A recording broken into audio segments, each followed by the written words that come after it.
Everyone knows Ibrahim Traoré as a beating heart of the Burkinabe people, a symbol of resilience and a man who could charm a crowd without uttering a word.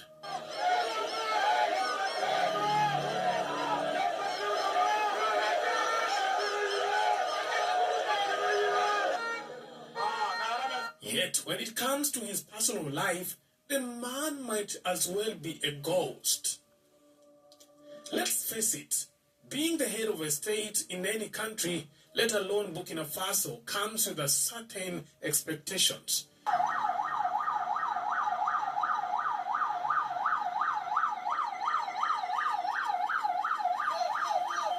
You know the drill.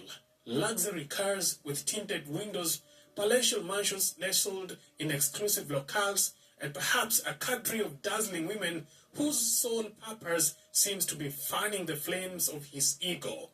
Surely, as president, Ibrahim Traoré could be basking in all that opulence, hopping from one extravagant event to another, and even gracing prime-time televisions to explain why he is the undisputed darling of his nation. Maybe even a photo or two in designer suits, giving African celebrities a run for their money. Everyone drives their car, everyone lives well. We eat in the morning, we eat in the afternoon and evening, and we do whatever we want to do. We are free to speak, to say what we want. But no, Ibrahim has decided to march to a different beat.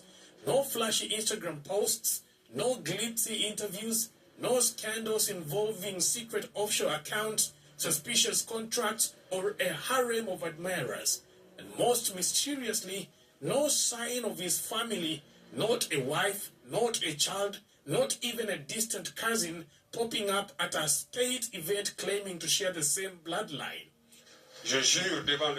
I swear before the people of Burkina Faso and on my honor to preserve, respect. It is as if the man emerged fully formed from a sandstorm, with no past, no family tree, and no baby pictures to prove otherwise. Is he an only child? Were his parents sworn to a secrecy? Or, stay with me here, could Ibrahim be an alien sent to Earth on a top-secret mission to lead Burkina Faso into a new era? Stranger things have happened.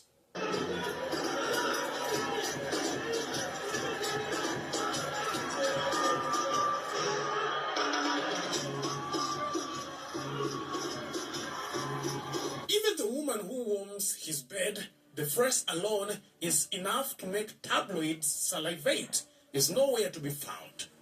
Has anyone seen her? If so, they have kept it quieter than a classified military operation. Is she hiding in plain sight? Or has Ibrahim mastered the art of living such a Spartan life that romance has no room to breathe? And let's not forget the most important question. What does it take to catch the eye of this mysterious commander-in-chief? Courage?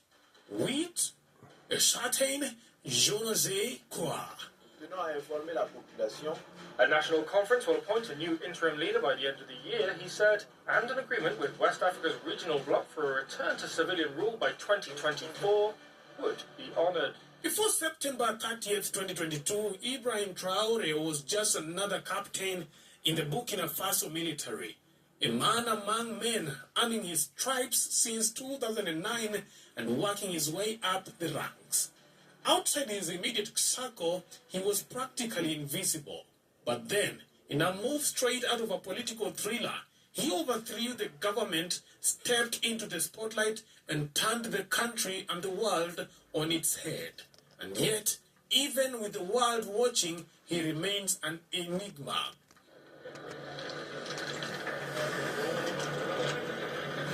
By 2014, his hard work and determination had earned him the rank of lieutenant. By 2018, he was donning the blue beret of the United Nations peacekeeping forces in northern Mali, navigating the treacherous terrains of counter-insurgency operations. Traoré's bravery in the face of militant Islamists and ethnic insurgents earned him accolades from his superiors, but it was only the beginning of his meteoric rise. First, Forward to late 2021, and Burkina Faso was spiraling into chaos. A quarter of the population faced hunger, food shortages were rampant, and insurgent groups aligned with the likes of ISIS and Al-Qaeda roamed unchecked. By January 2022, the discontent boiled over into a military coup led by Paul Henry Sandaogo Damiba, ousting the civilian government. The insurgency has killed thousands, and it was anger over the escalating violence that fueled a coup in January, bringing Damiba to power. But under Damiba, things didn't improve. Soldiers in remote areas were left unpaid, and morale hit rock bottom. Well, 11 soldiers were killed in the northern in September 2022. Anger exploded within the ranks. Ibrahim Traoré entered into the picture. With the charisma of a leader and the resolve of a man fed up with failure, Traoré rallied the troops and led a coup against Damiba, who fled faster than a cat from a paddle. But in an interview with Radio France International, Traoré insisted he will not be in charge for long. A national conference will appoint a new interim leader by the end of the year, he said, and an agreement with West Africa's regional bloc for a return to civilian rule by 2024 would be honoured. Suddenly, this young captain in his 30s found himself not just a soldier, but the transitional president of Burkina Faso, promising elections in 2024 or sooner if fate allowed. Almost overnight, Ibrahim Traoré became the talk of the world. How could a man so young with the ranks of a captain pull off such a feat? Internet searches skyrocketed as people tried to uncover every morsel of information about this enigmatic leader. But the deeper they dug, the more elusive Traoré became. Not even the most intrepid investigative reporters and curious internet detectives could penetrate the veil of mystery surrounding him. It quickly became clear Ibrahim Traoré was not just a soldier turned president, he was a master of discretion. He knew that his dramatic rise to power had made him a target, not just locally but internationally. Heads of states who decried coups as undemocratic sneered at his ascent, with others seethed over his pivot away from Western influence and toward alliances with Russia. In Traoré's world, enemies lurked in every shadow, and survival meant secrecy. What kind of integrity is this? What is integrity, Burkina Faso? What is it? This lack of support has deeply unsettled and revolted us. Until we truly address the core issues plaguing this country, we will remain in a state of unrest and discontent. For his private life, just forget about it. His family, very mysterious. His love life, a riddle wrapped in a mystery inside an enigma. For someone as high profile as our head of state, Traoré has achieved the unthinkable, complete privacy. His enemies, desperate to find a crack in his armor, have scoured the earth for dirt, but have come up empty-handed. Why such secrecy? Traoré understands that a man's vulnerabilities often lies in his family or his romantic life. History has shown that even the mightiest of men have fallen because of the women they loved. From Samson, David, Solomon, the list is endless. Traoré wasn't about to let history repeat itself. Even his swearing-in ceremony was a study in simplicity.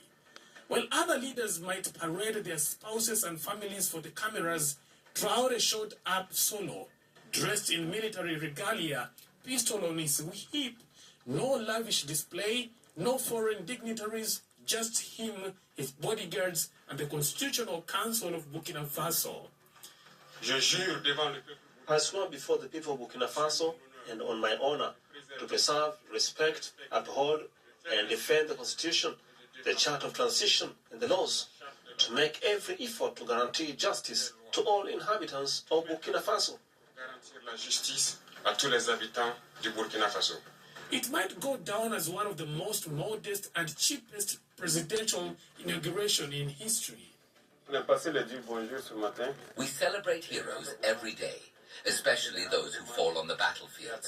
But in reality, It is women who are the real heroes. They are the ones who bear the absences of men. Of course, speculations about Traoré's love life has ran wild. Social media users have linked him to Oliver Mutesi, a striking Pan-African activist from Uganda, based on a photo of the two together. Hi everyone, my name is Mutesi Oliver. I am the Vice President of East Africa. Mutesi, known for her connections with other African leaders like Uganda's Yoweri Museveni, has not commented on the rumors. But Traoré's supporters aren't buying it. They argue that their leader's commitment to discretion means that any alleged affair would have surfaced by now if true. Now for now, the whispers remain just that, whispers, unsupported by any concrete evidence. For someone so polarizing as Traoré, security is paramount. Assassination attempts, countless. Coup plots, plenty. But none have succeeded. Thanks to Traoré's near-obsessive precautions, his bodyguards don't just watch his every move. They test his meals, vet anyone seeking an audience with him, and ensure he is always steps ahead of his enemies. The only card his enemies haven't played is targeting his romantic life. After all, they know that throughout history, love has been the Achilles heel of many great men. But Traoré, ever the tactician, has ensured that this path is a dead end. Yes, the full meaning of Burkina Faso means strong men and women of integrity. This was on full display during John Mahama's inauguration ceremony in Ghana recently, where Captain Ibrahim Traoré made yet another solo appearance. No wife in sight to wave politely at the cameras, no child tugging at his uniform to suggest he might have a softer side.